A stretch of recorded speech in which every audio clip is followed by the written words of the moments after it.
Early last year, when Pastor Sue first suggested the idea of Laity Sunday, something came over me and I jumped at the chance. I will admit to more than a few of those, oh my gosh, what I just do. And I also must say I give you tremendous appreciation for what Pastor Sue does for us every Sunday.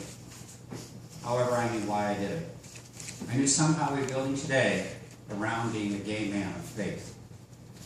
For many years, like most gay men I know, I stayed away from the church. It was not seen as a place of welcome. We were condemned, vilified, called names. The church was seen as a place to avoid. You are not welcome here, was sent loud and clear, over and over and over again.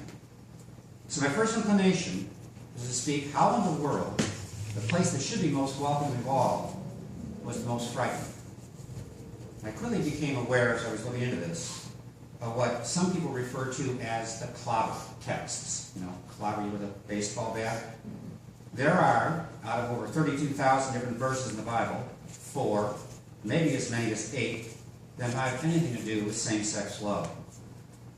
The foundational clobber text is the story of Sodom and Gomorrah.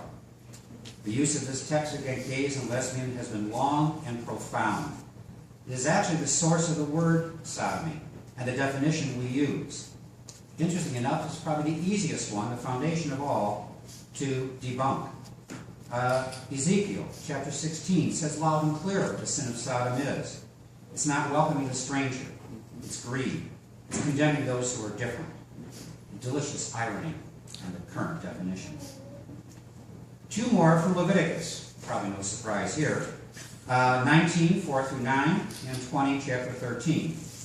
And a 4th commonly is from Romans 1, 22 to 27. And if you folks don't mind, I will not be reading any of those here this morning. These 4 have been used the longest to marginalize the LGBT community. And as I was looking into this, I also discovered that after Stonewall, the rise of the gay pride and gay rights movement, somehow 3 or maybe 4 more texts were discovered to be added to the original 4. And that's when we decided to change direction. Continuing this path became increasingly uncomfortable for a number of reasons. First, I really didn't feel comfortable assigning myself any theological authority on how to interpret Scripture. I also quickly realized many others were far more eloquent and scholarly than I could ever hope to be. And if you're interested, I have some wonderful websites I can give you. Also continuing along this path felt more and more like proof texting, just looking for ways to prove my pre-existing opinions through text. Interesting enough, our book group here at church started reading a book not too long ago by Bishop John Shelby Spong called The Sins of Scripture, and one of our chapters actually deals with this. So I did not want to take away from that, and I'm going to invite all of you to join us in our discussion in a couple of weeks.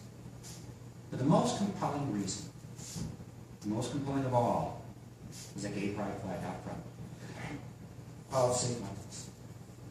You as a congregation have moved far beyond these interpretations of Scripture. Ultimately here, all you'll be doing is preaching to the choir, so to speak. So I need a new topic. That turned out to be pretty easy. Marriage equality. Last spring, that issue was growing in traction and publicity throughout the country. Delaware, Maryland, Massachusetts, Minnesota, and Washington had recently passed and were now implementing marriage equality in their states. The DOMA case, Defense of Marriage Act, was working its way to the Supreme Court for decision.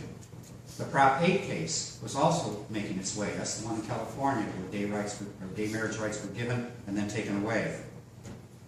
The Illinois Senate had passed on Valentine's Day, a wonderful piece of romanticism I love, Senate Bill 10, the Religious Freedom and Marriage Equality Act, and sent it along to the Illinois House for their passage and the promised signature by Governor Quinn. Well, it didn't happen last spring.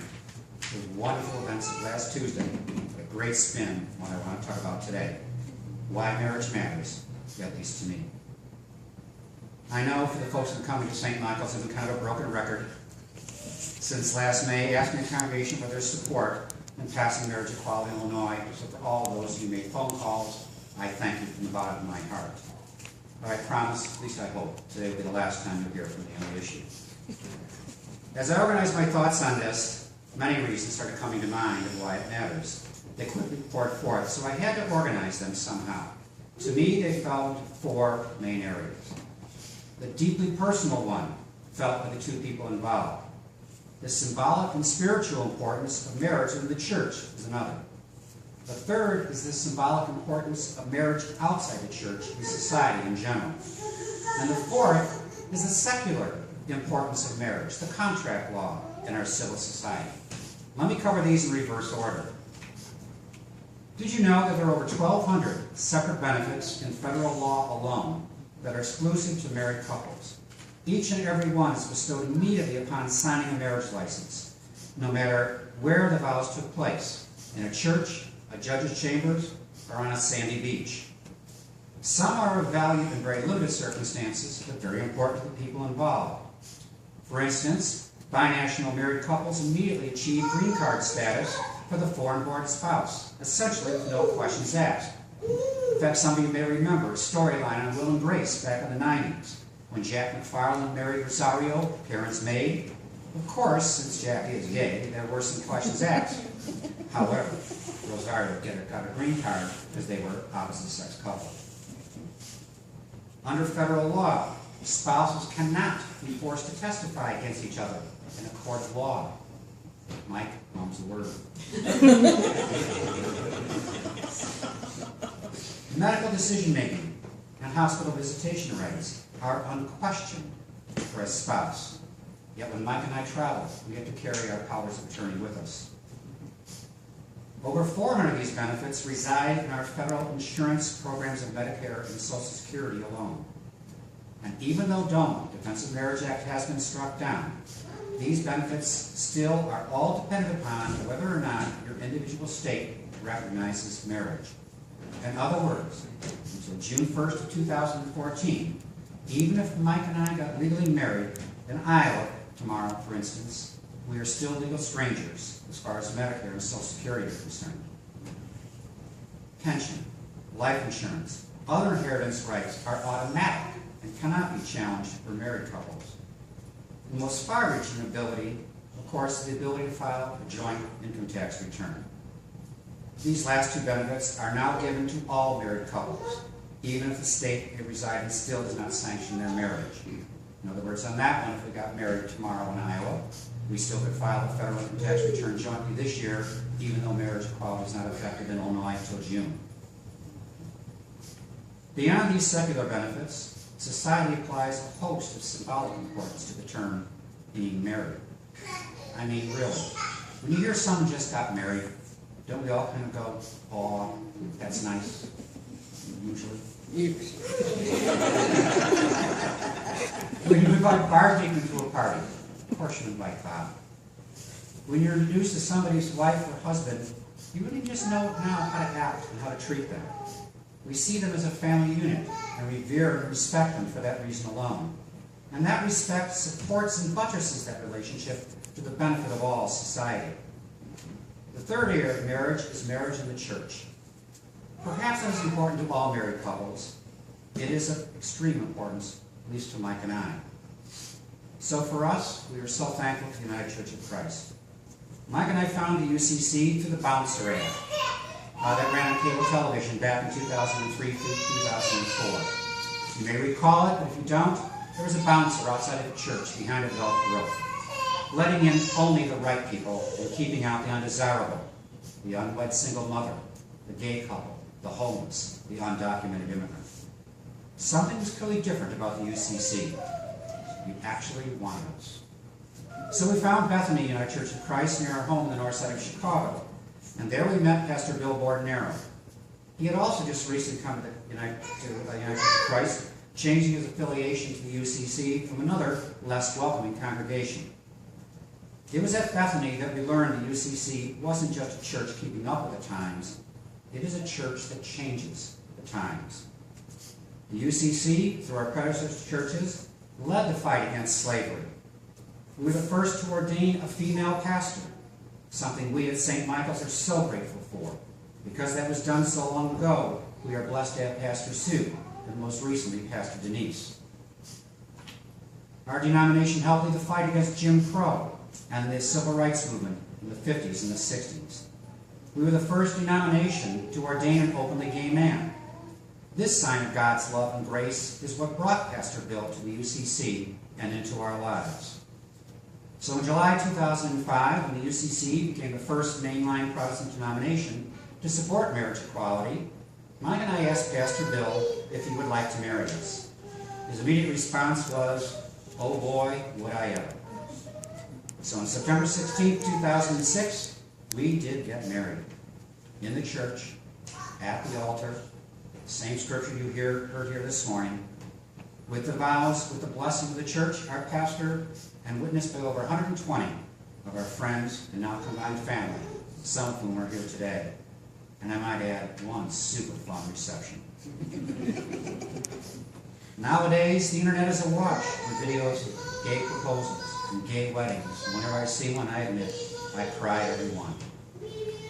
As our reading from 1 Corinthians earlier makes clear, the blessing of love is a gift from God and must be honored.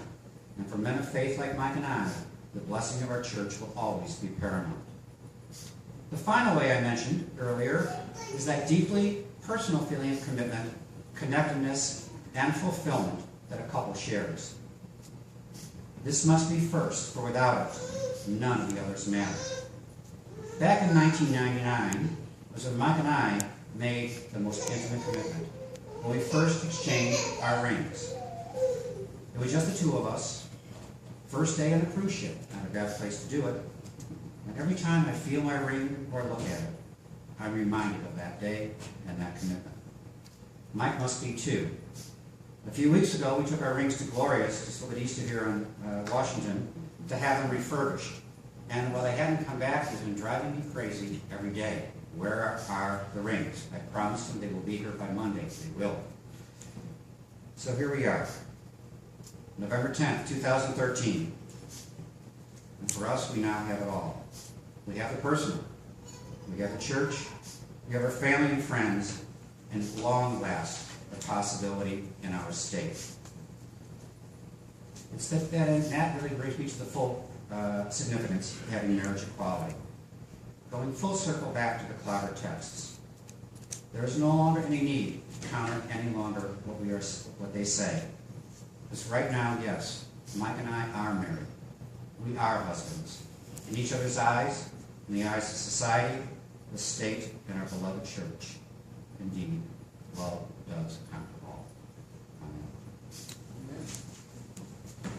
As a brief aside, I want Mike to come up here. Come on!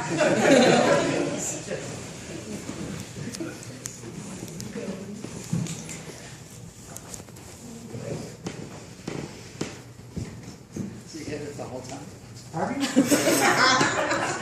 Friday morning, Mike said to me, I've been doing this thing. complaining about this, where's the ring, and a few other things which we'll mention in a moment. But he asked me if I was going to do something romantic and giving it to him, so I hope this works. Will you marry me? Yes.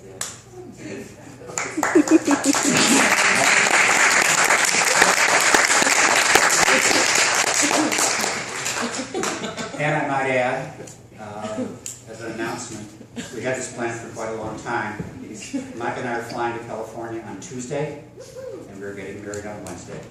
Next time you see us, we'll be Mr. and Mrs. whatever you want. Mr. and Mrs.